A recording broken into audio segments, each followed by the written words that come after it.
Exodus chapter 16 from verse 2. Ama tunaweza anzia verse 1 ndio tujue nini iliendelea.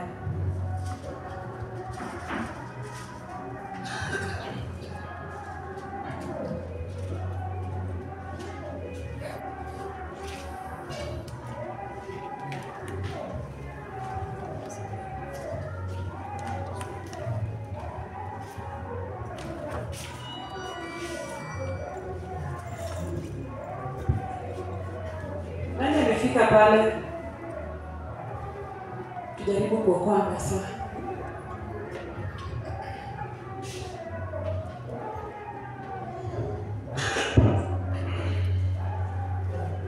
Kutoka wa 16 kwa mstari wa kwanza inasema, kisha ukasafiri kutoka Edomu na mkutano wote wa wana wa Israeli wakafikiria bara ya Sini iliyoko kati ya Edomu na Sinai.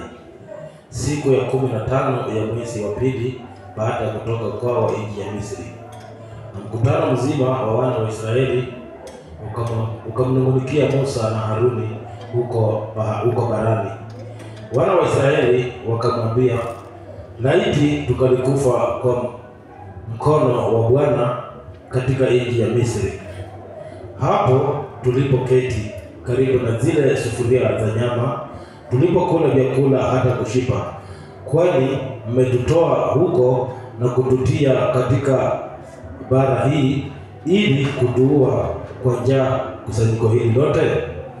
Ndipo Bwana akamwambia Musa, tazama, mimi nitawanyeshea ninyi mvua ya mikate kutoka mbinguni, na hao watu watatoka nje na kuokota kila siku sehemu ya siku, ili nipate kuwajaribu kwamba watakwenda katika sheria yangu ama sivyo. Amen. Bwana Yesu asifiwe. Ukisoma kuanzia mstari wa kwanza, tunaona safari ya wana wa Israeli walipokuwa Mungu ameweza kuokoa kutoka kwa mkono wa Farao. Bali pale tunaona Mungu alikuwa ameshawatendea. Ya kwanza aliwavusha katika bahari ya Shamu, kwa hivyo walikuwa wanaendelea na tumai walikuwa katika jangwa. Bwana Yesu asifiwe. Neno la Mungu linatuambia kwamba kutoka Elimu Israeli wakafikiria bara ya Sini iliyoko kati ya Elimu na Sinai. Siku ya 15 ya mwezi wa pili baada ya kutoka kwao nchi ya Misri. Bwana Yesu asifiwe. Walikuwa wameshatoka nchi ya Misri, kwa hivyo wanaendelea na safari. Na katika kuendelea na safari ilifika pahali, ukisoma mstari wa pili, walipata njaa. Na wakati walipata njaa, wana wa Israeli hawakukumbuka yale Mungu aliweza kuwatendea pale nyuma. Hao waliweza kumnung'unikia Musa. Bwana Yesu asifiwe. Waliweza kumnung'unikia Musa na kumuuliza, kwa nini ulitutoa huko ili tukuje tukufe na njaa mahali hapa? Hawakuwa naona kama Mungu hakutaka wakufe, akawaokoa kupita wakati ambapo Farao alikuwa anawafuata. Bwana Yesu asifiwe. Katika maisha yetu ya kila siku tumekuwa watu wa kunung'unika. Wakati Mungu anatutendea jambo, tunasahau ile ambayo alitutendea jana, kwa sababu hii leo haijatimizika jinsi tunataka. Bwana Yesu asifiwe. Tunaanza kunung'unika. Kwa nini Mungu nimekuwa mgonjwa? Kwa nini Mungu hii imefanyika? Kwa nini Mungu hii imefanyika? Tunasahau Mungu amekupatia uzima. Bwana Yesu asifiwe. Wana Israeli walisahau Mungu aliweza kuwaokoa kwa mkono wake akimtumia mtumishi wake Musa. Kwa hivyo wao wakati kulikuwa kunatokea jambo, wanaenda kumnung'unikia Musa, kwa sababu Mungu alifanya Musa awe kama Mungu kwao. Hawakuweza kuona Mungu ni Musa, ndio Mungu alikuwa anamtumia pamoja na Haruni. Bwana Yesu asifiwe. Asubuhi ya leo katika maisha yako, wakati jambo linatokea, unaichukua namna gani? Labda nimekosa pesa, mtoto wangu anataka kuenda shule, nimekosa pesa, nataka kulipa rent, sijapata pesa. Unafanya namna gani? Unamshukuru Mungu, unamwomba Mungu, ama unanung'unika? Bwana Yesu asifiwe.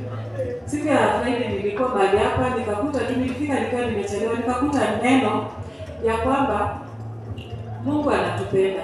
Alimwambia Yeremia kwamba anampenda. Bwana Yesu asifiwe. Na alimjua kabla hajatungwa ndani ya tumbo la mama yake. Ni kwa sababu ya huo upendo. Bwana Yesu asifiwe. Na anasema ya kwamba mawazo anayotuwazia ni mawazo yaliyo mema. Kwa hivyo asubuhi ya leo, licha yale ambayo unayapitia, ukumbuke ya kwamba hakuna jambo ambalo Mungu hawezi. Anajua maisha yako, licha ile ambayo unapitia, na Mungu wetu ni provider.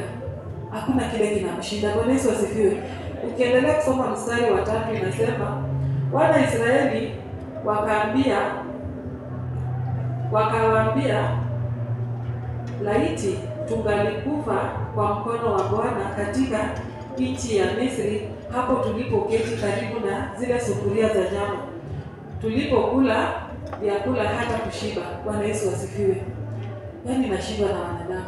Wangekaa tu kwa mateso, wakipigwa, wakitumikia wa Misri kwa sababu tu unakula na unashiba. Bwana Yesu asifiwe. Kuna wakati mwingine Mungu anataka kukutoa pahali, na Mungu akitaka kukutumikia ama akitaka kukutoa pahali haikuangi rahisi. Kuna gharama zake. Bwana Yesu asifiwe. So wana Israeli, gharama ambayo ilikuwa mbele yao, Mungu alikuwa anajaribu imani yao aone wako vipi. Bwana Yesu asifiwe. Mungu akaona ya kwamba hawa bado wanakumbuka nyuma, na huko nyuma Mungu ndiye aliweza kuwatoa nyuma kwenye walikuwa wanateswa, wanapigwa, hata kukula. Sijui kama walikuwa wanakula hiyo chakula yenye wanakumbuka sufuria ya nyama, kama walikuwa wanapata ya kutosha. Bwana Yesu asifiwe. Unaweza jisikia aje leo hii ukiwa unafanya kazi pahali unakula, lakini unapigwa, haki zako zingine haupati? Unasikia aje? Utasikia ukiwa huru? Hautakuwa huru. Na hao bado walikuwa wanamtumikia Mungu. Lakini kama ingekuwa mimi, isipokuwa tu mimi bado ni mwanadamu kama wao, siko perfect. Mimi ile muujiza Mungu alifanya ilikuwa kubwa sana. Ya kwamba Wamisri wanawafuata Farao na jeshi lake, alafu mbele yenu kuna bahari ya Shamu, mko katikati. Kando na kando hakuna njia ya kutokea. Lakini Mungu amekuja akatengeneza njia. Huyo Mungu badala mumshukuru mkimfuata sheria zake, mnaanza kumnungunikia. Bwana Yesu asifiwe.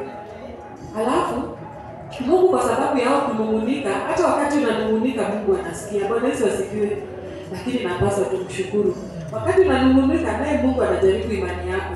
Ndiye akasema katika verse 4, ndipo Bwana akamwambia Musa, tazama, mimi nitawanyeshea ninyi mvua ya mkate kutoka mbinguni, na hao watu watatoka nje na kuokota kila siku sehemu yake, ili nipate kuwajaribu kwamba watakwenda katika sheria yangu ama sivyo. Bwana Yesu asifiwe. So sasa kwa sababu wamenung'unika, Mungu akawajaribu. Wanapenda Mungu kwa sababu ya mkate tu. Katika kitabu cha sikumbuki kabisa ni John. Is it John chapter 6 ama ni ngapi? Pale maandiko inasema ya kwamba wanauliza ya kwamba mlinifuata kwa sababu ile chakula, ile mkate ambayo Musa aliwapa. Unajua kuna watu wanafuata Mungu kwa sababu kuna kitu unadai ama kuna kitu unataka, lakini imani yako ama matumaini yako haiko kwake. Bwana Yesu asifiwe.